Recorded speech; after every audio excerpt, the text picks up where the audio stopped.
할렐루야. 네. 주의 말씀은 내 발의 등이요 내 길의 빛이니이다. 오늘 이사야서 강의 77번째 시간입니다. 오늘은 이사야 45장 1절부터 13절까지 살펴보겠습니다. 아멘. 45장은 하나님께서 고레스라는 왕을 들어서 이스라엘을 바벨론으로부터 구원해내시고 또 그들을 회복하신다는 이야기가 나오고요. 또한 만물에 대한 하나님의 절대 주권에 대한 이야기가 나옵니다. 자, 그럼 1절 한번 보겠습니다. 여호와께서 그의 기름 부음 받은 고레스에게 이같이 말씀하시되 내가 그의 오른손을 붙잡고 그 앞에 열국에 항복하게 되며 내가 왕들의 허리를 풀어 그 앞에 문들이 열고 성문들이 닫히지 못하게 하리라. 아멘. 아멘. 자, 여호와께서 그에게 기름을 부으셨다고 하죠. 여호와가 기름 부음 받은 고레스에게 이같이 말씀하신다고 했는데, 우리 기름 붓다는 거는 보통 우리가 제사장이라든지 왕이라든지 그런 사람에게 기름 붓는다고 하잖아요. 그리고 특별히 메시아가 바로 그리스도, 기름 부음 받은 자란 뜻이거든요. 그러니까 이게 메시아인가? 이렇게 생각할 수가 있잖아요. 그럼 뭐 고레스가 하나님을 믿었나? 이렇게 생각할 수가 있는데 그게 아니라 하나님께서 주권적으로 그를 선택해서 들어 쓰신다는 표현이 바로 이 표현이고요. 아멘. 고레스가 하나님을 믿었냐 안 믿었냐는 믿었냐 안 믿었냐 차원에서 따진다면 고레스는 믿지는 않았어요. 근데 왜 알 수 있냐? 고대 그 고레스의 그 살아생긴 역사적인 그런 문서에 보면 고레스가 자신이 그 많은 나라들을 정복하고 이렇게 힘을 얻게 되었을 때 그 자신이 섬기던 마루둑이라는 신 때문에 그 신에 힘입어서 내가 승리했다는 그런 기록이 있는 것을 보면 뭐 그렇게 하나님을 믿었다고 볼 수는 없을 것 같긴 해요. 그렇지만 하나님께서는 고레스를 통해서 이스라엘 백성을 구원해내시는 그러한 놀라운 일을 행하시잖아요. 근데 그가 한 그 일이 마치 메시아가 당신의 백성을 죄에서 구원해내는 그런 일과 비유할 수 있게끔 맘먹은 일이라는 것을 나타내기 위해서 이런 표현을 쓰신 것이죠. 네. 그리고 그가 이제 고레스라는 왕 자체가 강하기보다는 하나님께서 그의 오른손을 붙들고 그 앞에 열국을 항복하게 하며 내가 왕들의 허리를 풀어라고 했죠. 허리를 푼다는 뜻은, 허리라는 것은 힘과 권위, 권력의 상징이에요. 아멘. 근데 이걸 푼다는 것은 힘을 빠지게 한다, 권력을 빠지게 하고 권력을 해체시키고, 그러니까 여러 열국, 고레스가 앞으로 정복할 바벨론 왕을 비롯한 많은 나라들의 왕들의 힘이 쭉 빠진다는 것이죠. 그걸 누가 하셨다? 하나님이 아멘. 하셨다. 그래서 하나님이 그 앞에 문들을 열고 성문들이 닫히지 못하게 하리라. 일단 정복하러 들어가려면 성문이 열려야 되잖아요. 그리고 그걸 뚫고 들어가잖아요. 성벽이 이만큼 높게 쌓여져 있으니까. 그러니까 그 모든 길을 하나님께서 여신다는 뜻이죠. 아멘. 자, 2, 3절 볼까요? 내가 너보다 앞서가서 험한 곳을 평탄케 하며 논문을 쳐서 부수며 쇠빗장을 꺾고 내가 내게 흥함 중에 보아와 은밀한 곳에 숨은 재물을 주어 내 이름을 부르는 자가 나 여호와 이스라엘의 하나님인 줄 내가 알게 하리라. 아멘. 아멘. 하나님께서 고레스보다 앞서가서 이제 구체적으로 막 나오죠. 평탄하게 하고 논문을 쳐서 쇠빗장을 꺾고 이렇게 그 싸움에서 아주 순탄하게 이기게 하시고 아멘. 그 나라들을 정복하게 하시겠다는 뜻이고, 뿐만 아니라 보화와 재물을 주어서 네 이름을 부르는 자가 나 여호와 이스라엘의 하나님인 줄 알게 할 정도로 고레스를 강성하게, 그러니까 부와 명예와 권력을 다 얻을 수 있게끔 해줄 것이다 라고 말을 하는 것이죠. 자, 4절. 내가 나의 종 야곱 내가 택한 자 이스라엘 곧 너를 위하여 내 이름을 불러 너는 나를 알지 못하였을지라도 내가 내게 칭호를 주었노라. 아멘. 그런데 이제 하나님께서 이 고레스를 들어서 하나님의 이름을 알지도 못하는 이방인인 그 고레스에게 칭호, 왕의 칭호를 그렇게 주시는 것은 나의 종, 내가 택한 이스라엘, 그를 위해서라는 것이죠. 아멘. 그러니까 하나님께서 이 모든 것들을 하시는 게 누구 때문이라고요? 이스라엘, 당신의 백성을 위해서. 그러니까 하나님 참 너무나 놀라운 사랑을 베풀어 주시는 분이에요. 왜냐하면은 이스라엘은 그들의 죄로 말미암아 바벨론 포로 생활을 하게 되었어요. 그죠? 그것은 죄에 대한 응징과 형벌이죠. 그런데 하나님께서는 그 백성을 버리지 않으시고 그 백성을 위해서 한 왕을 세워서 바벨론을 멸망시켜서 그 백성을 구원해내시고 회복해내시는 놀라운 일을 끝까지 해내실 거라는 것이죠. 아멘. 참 놀랍습니다. 그것은 하나님께서 택하신 이스라엘 백성, 당신의 백성에 대한 너무나 큰 편애죠. 그죠? 열방에서 보자면. 그러니까 하나님은 이렇게 당신의 백성을 위해서 큰 일을 하신다는 것이죠. 자, 5, 6절. 나는 여호와라 나 외에 다른 이가 없나니 나밖에 신이 없느니라. 너는 나를 알지 못하였을지라도 나는 내 띠를 동일 것이요 해 뜨는 곳에든지 지는 곳에든지 나밖에 다른 이가 없는 줄 알게 하리라. 나는 여호와라 다른 이가 없느니라. 아멘.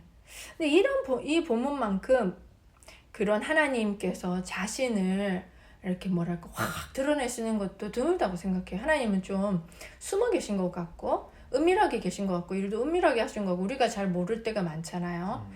그리고 그분은 형체가 없으신 분이시죠. 예수님은 육체가 있으신 분이시지만 하나님은 형체가 없는 분이시기 때문에 뭐 나를 비교해서 어떤 하늘에 있는 어떤 형상으로든지 땅에 있는 것이든지 물에 있는 어떤 형상으로든지 만들지 말라고 하셨잖아요. 그런데 하나님께서 여기만큼 정말 분명하게 자신을 드러내시죠. 나는 여호와라 나 외에 다른 이가 없다. 나 외에 다른 신이 없다. 아멘. 해 뜨는 곳에서든지 지는 곳에서든지 나밖에 다른 이가 없는 줄을 알게 하리라. 이렇게 말씀을 하실 정도니까 그쵸. 그러니까 제가 이사야를 이렇게 읽고 공부하면서 느낀 거는 하나님은 신이시구나. 특별히 우상을 헛것으로 판결하시는 그 부분들을 우리가 쭉 계속 봐왔잖아요. 그러면서 제게 강하게 딱 박힌 것은 하나님은 인간이 아니라 어떤 피조물 같은 그런 존재도 아니라 하나님은 신이구나. 신. 아멘. 우리가 우상들을 섬기잖아요. 그런 그 하나님 외에 다른 종교가 있잖아요. 그런데 하나님이 신이라는 거죠. 우리는 그 신을 섬기는 백성이라는 것을 좀 그게 좀 분명해지더라고요. 그러니까 뭐라면 하나님이라는 신, 그 신에 의해 창조된 피조물, 그 질서가 잡히더라고요. 이 이사야서를 공부하면서 그 뒤에도 이제 나옵니다. 하나님이 그 질서를 인간에게 딱 바로잡아 주세요. 그런데 여기서 이제 5절에 보면 나는 내 띠를 동일 것이요. 그러니까 너는 고레스 너는 나를 알지 못했겠지만 나는 너의 띠를 동일 것이다. 띠는 뭐 허리띠에 매는 거잖아요. 아까 허리를 풀어라는 말과 반대되는 개념이에요. 그러니까 허리라는 것은 힘과 권력의 상징이라고 했잖아요. 그걸 딱 동인다는 것은 내가 너에게 힘과 권력을 줄 거야. 아멘. 그 뜻입니다. 그래서 하나님은 그 고레스를 통해서 이렇게 뭐라 그럴까요? 이스라엘 백성을 해방시키시고 고레스가 큰 대제국을 이루게 하면서 하나님이 참 신이시구나. 이스라엘의 하나님이 저렇게 고레스한테 이렇게 하셨구나 하는 거를 세상 만민이 알게 하신다는 거죠. 실제로 고레스가 그런 고백을 했어요. 어떻게 알 수 있냐? 우리가 에스라 1장 2절로 3절을 보면 그 내용이 그대로 나와 있거든요. 한번 읽어드릴게요. 바사왕 고레스는 말하노니 하늘의 하나님 여호와께서 세상 모든 나라를 내게 주셨고 나에게 명령하사 유다 예루살렘의 성전을 건축하라 하셨나니 이스라엘의 하나님은 참 신이시라. 너희 중에 그의 백성 된 자는 다 유다 예루살렘으로 올라가서 이스라엘의 하나님 여호와의 성전을 건축하라. 그는 예루살렘에 계신 하나님이시라. 아멘. 이 고레스가 하나님을 믿지도 않는 자신의 신 마루둑을 믿어요. 근데도 불구하고 아는 거예요. 왜? 예레미야서도 예언되어 있었죠. 지금 이 이사야서에도 예언되어 있었으니까 그걸 아는 거예요. 내 이름 이미 예언되어 있었구나. 그래서 이 하나님이라는 이스라엘 백성들의 신, 그러니까 하나님을 많은 신들의 한 분으로 인식을 한 거죠. 그 신이 나에게 이렇게 했다. 그 예언이 성취되었다. 이걸 아는 거죠. 그래서 예레미야서에도 그런 말들이 있고, 자 에스라서에도 이 말이 그대로 정확하게 에스라는 그때 귀환해가지고 느헤미야와 함께 성벽을 재건하고 성전을 재건한 그런 인물들이잖아요. 그 역사적으로도 증명이 된 사실인 것이죠. 자, 7절. 나는 빛도 짓고 어둠도 창조하며 나는 평안도 짓고 환난도 창조하나니 나는 여호와라 이 모든 일들을 행하는 자니라 하였노라. 아멘. 아멘. 하도 이스라엘이 이상한 짓을 하고 하나님 말을 안 믿고 하나님이 보낸 선지자의 말을 안 믿으니까 하나님이 계속해서 자신이 누구이신지를 계속 밝혀줘요. 근데 참 놀라운 좀 재미난 사실은 이방 신들에게, 이방인들이 섬기는 신들에게 그 종교적인 개념은 선과 악의 대립이에요. 그러니까 선과 악은 함께 할 수가 없죠. 그들이 섬기는 신은 선을 따르고 선을 우리에게 줘야 되고 악은 멀리해야 되고, 그러니까 이게 신과 악이, 신은 선한 분으로 그들이 창조해 놨고 믿고 있고, 그래서 그 악이 신과는 선하신 신과 함께 할 수 없다고 생각하는 그런 이분법적인 사고를 가졌다고 합니다. 그런데 그 시대에 이 하나님은 이런 말씀을 해요. 빛도 짓고 어둠도 창조하고, 보통 빛은 좋아하지만 어둠은 안 좋아하잖아요. 평안도 짓고 환란까지 창조한다? 이것은 좀 이해가 안 가는 말인 거죠. 그렇지만 하나님 무슨 말씀을 하고 계십니까? 빛과 어둠이 다 내 손아귀에 있다. 아멘. 평안, 환란, 그 모두도 다 내 손아귀에 있고 그 모든 것들이 내 지휘 아래, 내 주권 아래 움직인다는 것을 분명하게 말해주고 있는 것이에요. 아멘. 그러니까 참 이거를 보면서 또 우리가 위로를 받을 수 있는 것은, 야, 그렇구나, 우리에게 오는 평안도 하나님이 주셨지만 환란도 하나님이 하셨구나. 그러니까 환란이 하나님을 벗어나서 지 따로 쭉 있어가지고 지 마음대로 우리를 환란에 빠뜨리고 망하게 할 수가 없다는 거예요. 그 모든 환란조차도 하나님 밑에 있어서 하나님이 움직이려는 대로만 움직이는 거죠. 그러니까 우리가 어떻게 생각해야 됩니까?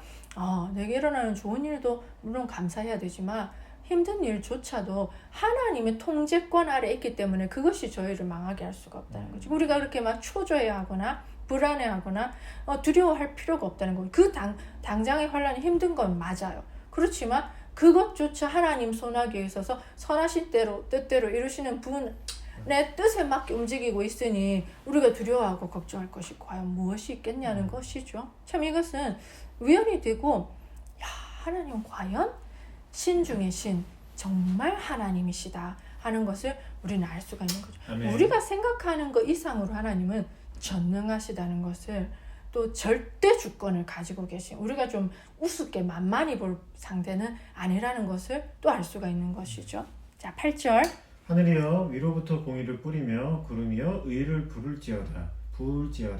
땅이여 열려서 구원을 싹트게 하고 공의도 함께 움돋게 할지어다. 나 여호와가 이를 창조하였느니라. 아멘. 아멘. 그러니까 하나님은 이제 당신의 백성에게 복을 부어 주시기 위해서 하늘이여 쫙 온갖 축복들을 풍성히 내라. 그러니까 하늘이 쫙 열려서 공의를 뿌리고 구름이 의를 뿌리고 땅이 열려서 구원을 싹 틔운다. 자, 이게 비가 쫙 내려가지고 땅을 축축히 적셔주고 그 땅에서 이렇게 새싹이 돋아나듯이 하나님이 그러한 하늘의 복을 부어주시면 이 땅에는 의의 열매가, 구원의 열매가 풍성히 맺힌다는 것이죠. 아멘. 그런 것들을 하시는 분이 바로 하나님이시라는 것이죠. 자, 우리 9절.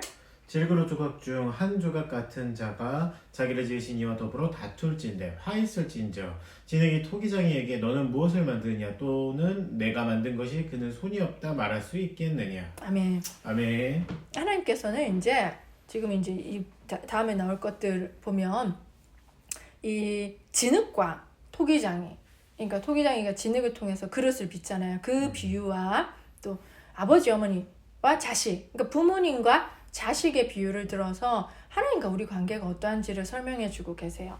여러분, 고레스에 의해서 이스라엘이 해방되고 구원을 받게 된다는 이야기는 아마 이스라엘 백성들이 굉장히 언짢았을 거예요. 아니 왜 하필 이방 왕을 통해서 우리 백성 중에 뭐 할 만한 사람 없나?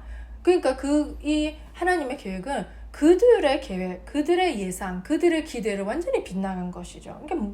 그게 뭐 싫을 수 있잖아요. 못마땅할 수 있고 하나님의 그 계획에 불평불만이 있을 수 있고 그렇게 말할 수가 있겠고, 또 열방 입장에서는 아니 왜 이스라엘 백성이 뭐길래 이스라엘 백성 때문에 열방까지 끌어들이고 바벨론까지 멸망시키고 뭐 왜 이스라엘만 편애해? 라는 또 열방의 불평불만이 있을 수도 있잖아요. 그러니까 쌍방간이 어떻게 해서든지 하나님이 하시는 일이 언짢고 불만인 사람들이 생겨날 거란 말이죠. 그러니까 하나님께서 이렇게 단호하게 말씀해 주시는 거예요. 이 질그릇인데 그 조각 중 한 조각이라니까 뭐예요? 온전한 그릇도 아니야. 깨져버려서 깨진 것 중에 한 조각. 그러니까 얼마나 보잘것없고 그 제 기능도 못하고 별 볼 일 없고 가치 없는 그냥 갖다 버려야 될 그 질그릇 조각 하나가 자기를 지은 저기 토기장이에게 따져 묻는 거예요. 이때 다투다는 것은 붙들고 말다툼하는 거예요. 계속 허물을 찾아내고 왜 이렇게 끌어가지고 네가 뭐 잘했냐 하고 따지는 거 있잖아요. 그런 거예요. 그러니까 그런 사람은 화 있을진저 진흙이 토기장이에게 너는 무엇을 만드느냐 네가 만든 것이 그는 손이 없다 말할 수 있겠느냐 이렇게 그렇죠. 그는 손이 없다 이 뜻은 무슨 뜻이냐면 솜씨가 없다. 맞아요. 못 만들었다. 야, 네가 만든 작품 이거 형편없다. 이렇게 말할 수가 있냐는 말이죠. 그거 할 수 없잖아요. 어떻게 감히, 그죠? 또 10절 보겠습니다. 아버지에게는 무엇을 낳았소 하고 묻고 어머니에게는 무엇을 낳으려고 해산의 수고를 하였소 하고 묻는 자는 화 있을진저. 아멘. 또 이제 더 와닿는 것은 아버지에게 무엇을 낳았소. 이 말은 무슨 말이냐면 고작 이 정도 이 낳은 것이 이 정도입니까? 또 엄마에게 무엇을 낳으려고 해산의 수고를 하였소 하는 거는 아니 그렇게 해산의 고통을 겪으면서 낳은 이 자식이 요 모양 요 꼴입니까? 라는 뜻인 거예요.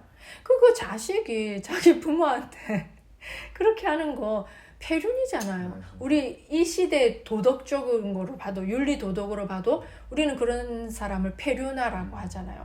그렇듯이 우리가 보이지 않는 하나님, 우리의 창조주에게 나를 이렇게 지었어? 또는 저를 저렇게 지었어? 또는 하나님이요 고레스를 통해서 우리를 구원하신다고 말도 안 돼 이렇게 대드는 것 자체가 그분의 어떤 계획에 이래라 저래라 이렇게 하는 게 맞냐라고 토를 다는 것 자체가 폐륜적인 죄라는 것을 하나님은 지금 분명하게 말해주고 있는 것입니다. 아멘. 자, 또 11절 12절 이스라엘의 거룩하시니 곧 이스라엘을 지으신 여호와께서 이같이 이르시되 너희가 장래의 일을 내게 물으며 또 아들들과 내 손으로 한 일에 관하여 내게 명령하려느냐.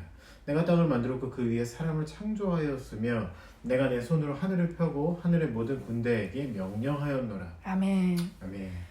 우리가 사극을 보면 저는 좀 하나님과 우리 관계가 조금 구체적으로 이해가 되더라고요. 왜냐하면 우리가 지금 우리나라는 왕체계가 아니잖아요. 대통령이고 대통령도 얼마든지 탄핵당할 수 있고 파면당할 수 있는 게 지금 우리나라 민주주의 국가예요. 그러니까 좀 저는 하나님과 우리 관계가 이해가 하기가 좀 힘들었어요. 그런데 가끔 한 번씩 이렇게 사극을 보면 왕이 명령하면 토를 달면 안 되고 물론 그게 권위 있는 왕일 때 허수아비 왕이 아니라 그 토를 달면 안 되고 왕 앞에서는 찍소리도 못하고 왕이 지나가면 다 엎드려야 되고 그러잖아요. 그런 왕의 위험을 상상하면 하나님이 지금 이렇게 말씀하시는 11절 12절이 참 와닿더라고요. 무슨 말이냐면 이스라엘의 이 거룩하신 이에게 너희가 장래일을 나에게 물으면 근데 이게 묻는다는 게 몰라서 뭡니까? 미래에 무슨 일이 일어납니까? 이게 아니라 따져 묻는 거예요. 따지듯이. 그러면 고레스를 왕으로 세워서 우리를 해방시켜 주신다고요? 그게 말이나 되는 소리예요? 우리가 납득할 수 있게끔 한번 설명이나 해보실래요? 이런 뉘앙스예요. 그리고 내 손으로 한 일에 관하여 내게 명령하려느냐? 네가 내게 명령을 할 수 있겠느냐? 라고 엄유하게 이렇게 딱 선을 그어주는 거예요. 너는 내가 만든 피조물이고 아멘. 나는 창조주다. 내가 땅을 만들고 12절에 나오잖아요. 그 위에 사람을 창조했으며 내가 내 손으로 하늘을 펴고 하늘의 모든 군대에게 명령을 한 사람이다. 그런데 네가 감히 나에게 따져 묻겠느냐.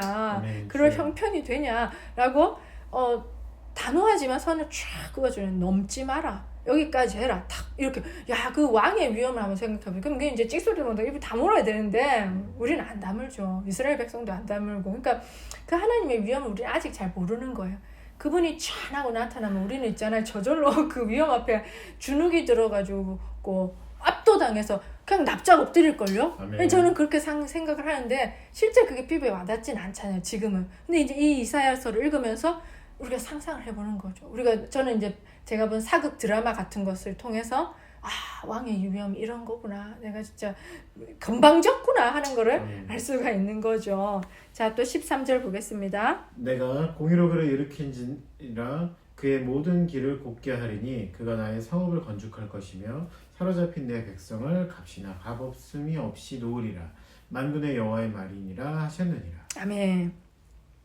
하나님께서 공의로 그를 일으킨지라. 누구요? 고레스. 그의 모든 길을 곧게 해서 그가 가는 길에 장애물이 없도록. 그래서 그가 모든 그 나라들을 정복하고 특별히 그때 강대국으로 있었던 바벨론을 점령해서 이제 그 백성, 나의 백성 이스라엘 백성들을 풀어주겠죠. 그리고 나의 성읍을 건축할 것이며, 뭐 나의 성읍이란 것이 바로 이스라엘, 그 특히 예루살렘 그 수도죠.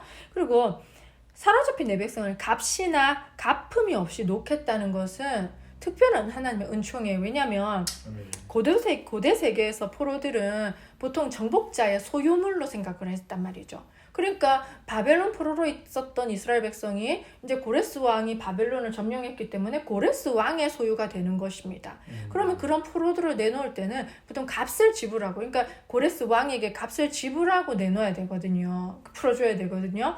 지불할 것도 없잖아요. 근데 하나님께서는 이 고레스 왕의 마음을 감동시키셔서 그런 값의 지불도 없이 그냥 내보내주고, 심지어는 은금까지, 야 누가 필요한 거 뭐야 하고 느헤미야에게 물어가지고 그렇구나 하고 은도 내주고, 금 너희 성전 여호와의 성전 건축한다고 그래 금도 내주고 나무도 내주고 뭐 필요한 거 다 말만 해.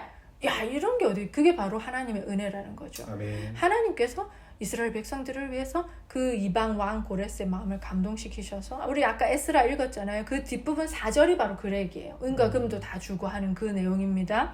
그런 놀라운 일들을 만군의 여호와가 행하신다는 것이죠. 아멘. 참 놀랍지 않습니까?